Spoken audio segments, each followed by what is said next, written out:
retort. I'm not worried, I'll follow reward. You pop my head open like a gun. And pop his head open like a door.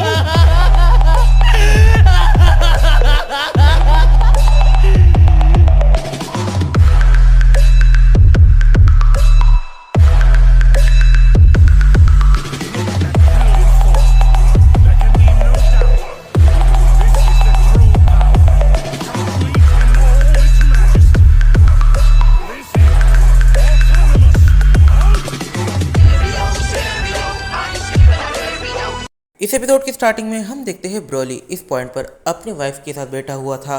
यहाँ पर जो Broly की wife है वो कहती है तो अब समय आ गया है। ब्रोली अपनी वाइफ की तरफ देखता है, एक हल्की सी स्माइल करता है। वो अपनी वाइफ से कहता है अब तुम्हें प्रेग्नेंट रहे 6 महीने हो चुके हैं और ये अब काफ़ी अच्छा टाइम है। यहाँ पर उसकी वाइफ बेड पर लेट जाती है और जो ब्रोली है वो अपने हाथ को उसके बेली पर रखता है, मतलब कि अब वो कुछ ऐसा करने वाला है जो चीज़ एक बार शायद वीस ने करी थी। वो एकदम से उसके वाइफ के बेली को थोड़ा सा प्रेस करता है और जो उसके वाइफ के बेली के अंदर जो ब्रोली का बेटा है वो एकदम से बाहर आ जाता है। बट ब्रोली यहाँ पर ये देखता है कि जो ब्रोली का बेटा है वो अपने सुपर सेन गॉड ट्रांसफॉर्मेशन में है। इस पॉइंट पर जो ब्रोली की वाइफ है वो कहती है कि इसमें पेन बिल्कुल भी नहीं हुआ और फिर वो अपने बेटे को देखती है। इस पॉइंट पर वो ये देखती है कि उसका बेटा सुपर सेन गॉड ट्रांसफॉर्मेशन में है, मतलब कि जो ब्रोली का बेटा है उसका जन्म ही सुपर सेन गॉड के साथ हुआ है और अब जो ब्रोली है उसे अपने बेटे को ट्रेन नहीं करना पड़ेगा। बट वो दोनों बाकी चीज़ों को इग्नोर कर रहे थे, जैसे कि उनके बेटे की एनर्जी की। इस पॉइंट पर ब्रोली अपने बेटे की एनर्जी की को पूरी तरीके से इग्नोर कर रहा था, उसे फ़र्क ही नहीं पड़ता। But the holy grail of gods ऐसी जगह है जहाँ पर कुछ भी इविल चीज़ नहीं है, कुछ भी कर्स चीज़ नहीं है। पर यहाँ पर अब एक इविल चीज़ आ चुकी है और वो है ब्रोली का बेटा।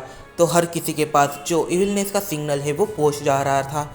यहाँ पर सारे ही लोग सेंस कर पा रहे थे कुछ इविल को, कुछ काफ़ी ज़्यादा इविल को। ब्रोली के बेटे की एनर्जी की को कुछ लो लेवल के गॉड्स और खुद लॉर्ड ओकुमो सेंस कर लेते हैं। जैसे ही ये लोग ब्रोली के बेटे की एनर्जी की को सेंस करते हैं, उन्हें ऐसा लगता है कि ये एनर्जी की किसी डीमन एम्परर की है और ये निकल लेते हैं उस लोकेशन के लिए। इस पॉइंट पर ब्रोली अपनी वाइफ के साथ बातें ही कर रहा था, अपने बेटे की तरफ देख ही रहा था कि तभी वो एकदम से सेंस करता है कि काफ़ी सारे गॉड्स अभी उसके घर की तरफ बढ़ रहे हैं और उसे काफ़ी सारी एनर्जी की अलग सेंस हो रही थी। जैसे कि काफ़ी लो लेवल गॉड्स इस पॉइंट पर ब्रोली के घर को घेर कर खड़े हैं और तभी जो ब्रोली है उसके रेडार पर एकदम से कुछ तो काफ़ी अलग चीज़ फ्लैश होती है और एकदम से वहाँ पर लॉर्ड ओकुमो का जो होलोग्राम है वो ग्लो करने लग जाता है। इस पॉइंट पर जो लॉर्ड ओकुमो है वो ब्रोली से कहते हैं तो मिस्टर ब्रोली, हमें आपके मेंशन से काफ़ी ज़्यादा डार्क एनर्जी की सेंस हो रही है और हमें ये शक है आप या फिर आपकी वाइफ या फिर आप दोनों ही डार्क रिचुअल्स को फॉलो कर रहे हैं। इस वजह से हमें आपके पूरे मेंशन को कस्टडी में लेना होगा और आपसे इन्वेस्टिगेशन होने वाली है। लॉर्ड ओकुमो की ये बात सुनने के बाद ब्रोली एकदम से एक स्माइल करता है और कहता है आप अगर ये चीज़ मुझे पहले बता देते तो फिर मुझे कोई भी प्रॉब्लम नहीं होती। ठीक है, आप हमारे घर को विजिट कर सकते हैं, हमारे मेंशन को विजिट कर सकते हैं और इसे कस्टडी में ले सकते हैं, मुझे कोई भी प्रॉब्लम नहीं है। यहाँ पर जो ब्रोली है वो कहता है वैसे मुझे आपको एक गुड न्यूज़ भी देनी थी, आज मैंने अपने बेटे को अपनी वाइफ के पेट से बाहर निकाला है। इस चीज़ को सुनकर लॉर्ड ओकुमो एक हल्की स्माइल करता है और ब्रोली को कॉन्ग्रेचुलेट करता है। इस पॉइंट पर सारे ही गॉड्स यहाँ पर ब्रोली के मेंशन को अपनी कस्टडी में ले लेते हैं और एक गॉड यहाँ पर ब्रोली की वाइफ और उसके बेटे की तरफ देखता है। यहाँ पर वो ये सेंस करता है कि ब्रोली का जो बेटा है उसके अंदर से ये सब डार्कनेस आ रही है, उसकी आंखें एकदम से काफ़ी ज़्यादा बड़ी होती है और वो एकदम से चिल्लाता है माय लॉर्ड, ये जो पूरी डार्कनेस है ये उस बच्चे से आ रही है। इस पॉइंट पर सुपर सेन गॉड यामुशी जैसे ही ब्रोली के बेटे को देखते हैं वो पूरी तरीके से शॉक हो जाते हैं, फिर वो उसकी एनर्जी भी सेंस करने की कोशिश करते हैं। यहाँ पर सुपर सेन गॉड यामुशी एकदम से पीछे हो जाते हैं। वो इस पॉइंट पर लॉर्ड ओकुमो से कहते हैं लॉर्ड ओकुमो, ये बच्चा कुछ ज़्यादा ही डिफरेंट है, इसका जन्म इसकी सुपर सेन गॉड में हुआ है पर इसकी जो एनर्जी की है वो काफ़ी ज़्यादा डेमोनिक है, काफ़ी ज़्यादा डार्क है, जितनी की किसी डीमन एम्परर की होती है। इस पॉइंट पर जो ब्रोली है वो सुपर सेन गॉड की तरफ देखता है और अपना एक कदम आगे बढ़ाते हुए कहता है आप तो कहते थे ना कि अगर किसी डीमन का जन्म होता है तब वो इविल नहीं होता, वो टाइम के साथ इविल बनता है, उनके लोगों के साथ इविल बनता है। तो फिर ये तो एक सेन किड है, ये कोई डीमन नहीं है और इसकी जो एनर्जी की है वो कितनी नॉर्मल है, आप यहाँ पर ये कैसे कह सकते हो कि ये एक इविल कैरेक्टर है। इस पॉइंट पर जो सुपर सेन गॉड है उसकी ये बात सुनने के बाद ब्रोली भड़कता है और जब ब्रोली इस पॉइंट पर अपनी चीज़ों को कह रहा था वैसे ही लॉर्ड ओकुमो अब बोलना स्टार्ट करते हैं। लॉर्ड ओकुमो कहते हैं ब्रोली देखो, मैं जानता हूँ कि तुम्हारे माइंड में अभी क्या चल रहा होगा, बट मेरी बातें ज़रा ध्यान से सुनो। जब मेरी एज तुम्हारी जितनी थी और जब मैंने अपने पहले बेटे को जन्म दिया था, तब वो भी सुपर सेन गॉड में नहीं था। तुम्हें क्या लगता है मेरी वाइफ वीक रही होगी? नहीं, मेरी वाइफ को अल्ट्रा इंस्टेंट आती थी और वो अल्ट्रा ईगो को भी यूज़ कर सकती थी।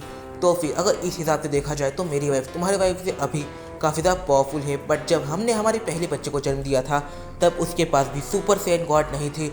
तुम्हारा बेटा एबनॉर्मल है। इन सारी चीज़ों को इन्वेस्टिगेट करने यहाँ पर मदर ऑफ ऑल एंजल्स भी आई थी। मदर ऑफ ऑल एंजल्स इस पॉइंट पर जो ब्रोली का बेटा है उसकी तरफ देखती है और फिर वो ब्रोली की तरफ देखती है और फिर ब्रोली की वाइफ की तरफ देखकर वो ये कहती है, हमें शायद इस फैमिली के ऊपर थोड़ा सा रिसर्च करना चाहिए और थोड़े बहुत एक्सपेरिमेंट्स करने के बाद हमें ये पता चलेगा कि आखिर ये सब हुआ क्यों था। जब ब्रोली यहाँ पर एक्सपेरिमेंट शब्द सुनता है, वैसे ही ब्रोली यहाँ पर एकदम सवाल करता है, एक्सपेरिमेंट? आखिर कैसे experiment? Mother of all angel इस पॉइंट पर कहती है, तुम्हें शायद तुम्हारे बेटे से अलग रहना पड़ेगा और तुम दोनों काफ़ी अलग जगह पर रहोगे। यहाँ पर जो ब्रोली है वो कहता है, नहीं, मैं अपनी फैमिली को छोड़कर कहीं नहीं रहूँगा, मेरी फैमिली मेरे साथ ही रहेगी।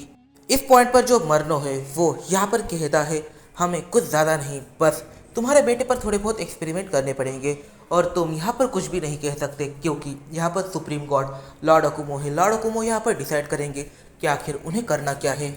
इस पॉइंट पर जो लॉर्ड अकुमो है उनकी मुलाकात ब्रोली से अभी अभी हुई है, पर जो मदर ऑफ ऑल एंजल है और मरनो है, यहाँ पर लॉर्ड अकुमो उन्हें काफ़ी लंबे टाइम पहले से जानते हैं। इस एक रीज़न की वजह से जो लॉर्ड अकुमो है वो यहाँ पर मरनो और मदर ऑफ ऑल एंजल की बात मानते हैं और ब्रोली से कहते हैं, तुम्हारे बेटे पर एक्सपेरिमेंट तो होंगे ही क्योंकि ये काफ़ी ज़्यादा ज़रूरी है। इस पॉइंट पर ब्रोली एकदम से अपना सर नीचे कर देता है, वो अपनी आंखें बंद करता है, वो एक गहरी सांस लेता है। अपने ब्रीथिंग को थोड़ा सा कंट्रोल करने के बाद वो एकदम से अपना सर ऊपर उठाता है और कहता है। इस पॉइंट पर ब्रोली को जब वो होली रिंग ऑफ गॉड आता है, वहाँ पर आए पूरे 1 साल बीत जाते हैं। उसने सारी इन्फॉर्मेशन निकाल दी है, उसने काफ़ी ज़्यादा नॉलेज को भी अचीव कर लिया है और इस पॉइंट पर उसे एक ऐसा रूल पता है जो रूल उसे इस पॉइंट पर बचा सकता है। वो एकदम से लॉर्ड अकुमो से कहता है, आप एक सुप्रीम गॉड है और आप यहाँ के लॉर्ड है, बट मैं आपको सुप्रीम बिल्कुल भी नहीं मानता और मैं आपको 1v1 बैटल के लिए चैलेंज करता हूँ और ये जो चैलेंज होने वाला है ये होने वाला है इस सुप्रीम गॉड के पोजीशन के लिए। इस पॉइंट पर जो मरनो है वो यहाँ पर काफ़ी साइलेंटली खड़ा था। वो यहाँ पर सोचने लग जाता है कि ब्रोली ने ऐसा क्यों किया और तब वो रियलाइज़ करता है कि ब्रोली काफ़ी ज़्यादा चालाक है। वो यहाँ पर चिल्लाता है और कहता है, इसकी बात कोई मत सुनो, ये यहाँ पर लॉर्ड अकुमो को चैलेंज कर रहा है क्योंकि ये काफ़ी अच्छे से जानता है अगर लॉर्ड अकुमो ने इसके चैलेंज को एक्सेप्ट कर लिया तो फिर इस पॉइंट पर इसके ऊपर कोई भी रूल तब तक नहीं लगेगा जब तक इसका कंपटीशन का दिन पूरा खत्म नहीं हो जाता। यहाँ पर ये काफ़ी ज़्यादा समझदार है, ये कंपटीशन होने से पहले ही यहाँ से भागना चाहता है। इस पॉइंट पर लॉर्ड अकुमो मरनो से कहते हैं, इसकी सारी चालें समझता हूँ मैं। इस पॉइंट पर ये अपनी फैमिली को बचाना चाहता है पर ये नहीं जानता कि ये अपनी फैमिली को बचाकर कितनी बड़ी गलती कर देगा। फ्यूचर में ये खुद पछताएगा बट तब समय पूरा निकल चुका होगा। बट हाँ, मैं इसके चैलेंज को एक्सेप्ट करता हूँ पर इसके लिए कुछ रूल्स और रेगुलेशंस रहेंगे, जैसे कि ये होली रेल्म ऑफ गॉड से बाहर नहीं जा सकता और इस पॉइंट पर सारे ही रूल्स इसके लिए कट ऑफ हो चुके हैं, इसके फैमिली के लिए कट ऑफ हो चुके हैं, पर हम इसके पूरे मिशन के ऊपर तो कब्जा कर चुके हैं। इस रीज़न की वजह से इसके ऊपर 24/7 निगरानी रखी जाएगी और एक ट्रेनिंग एरिया है जहाँ पर ये पूरी तरीके से फ्री रह सकता है। तो फिर इसे अकेले ही वहाँ पर जाना होगा, ये अपनी वाइफ और बेटे को लेकर वहाँ पर नहीं जा सकता। इस पॉइंट पर सारे ही supreme gods lower class gods को यहाँ पर एक्सप्लेन कर देते हैं कि उन्हें ब्रोली के मिशन में कहाँ कहाँ रुकना है और कहाँ पर उन्हें सिक्योरिटी की ज़रूरत पड़ेगी। जब सारे ही सुप्रीम गॉड्स चले जाते हैं और लो क्लास गॉड रह जाते हैं, तब ब्रोली सारे ही लोअर क्लास गॉड्स को रोकता है और हर किसी से कहता है, देखो इस पॉइंट पर मैं यहाँ के लॉर्ड को चैलेंज कर चुका हूँ, अगर गलती से भी मैंने लॉर्ड को टेक डाउन कर दिया तो फिर मैं न्यू लॉर्ड बनूंगा और मैं सबसे पहले उन्हें डिस्टर्ब करना स्टार्ट करूँगा जिनकी वजह से मुझे प्रॉब्लम हुई थी। यहाँ पर कुछ नाम तो काफ़ी ज़्यादा क्लियर है, जैसे कि सुपर सैयन गॉड यामोशी, मैं उन्हें काफ़ी ज़्यादा तकलीफ़ देने वाला हूँ। अगर किसी को अगर आजमाना है या फिर उनके साथ जाना है तो फिर वो मेरी वाइफ और मेरे बेटे को तकलीफ़ दे सकते हैं। और हाँ, ये चीज़ याद रखना कि मैंने यहाँ पर लॉर्ड अकुमो को चैलेंज किया है, मैं कोई गधा नहीं हूँ जो उन्हें ऐसे ही चैलेंज कर दूँ और इजीली टेक डाउन हो जाऊँ। मैं उन्हें टेक डाउन करके रहूँगा। इस पॉइंट पर सबसे पहली चीज जो हम यहाँ पर समझ पाते हैं वो ये है कि अब ब्रोली का विलन आर्क स्टार्ट होने वाला है और अगर ब्रोली गलती से भी इविल हो जाता है तो फिर गोकू को यहाँ पर सामने आना ही पड़ेगा। अभी तक हमने गोकू की ट्रू पावर्स को नहीं देखा है ओमनी किंग बनने के बाद। हमने बस यही देखा है कि उसने 11 यूनिवर्सेस को इरेज किया था और कुछ भी नहीं।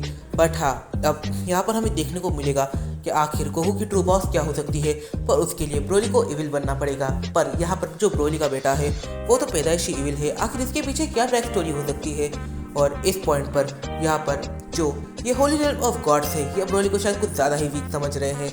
जब ब्रोली का असली रूप इन सबके सामने आएगा तब इनका क्या हाल होगा।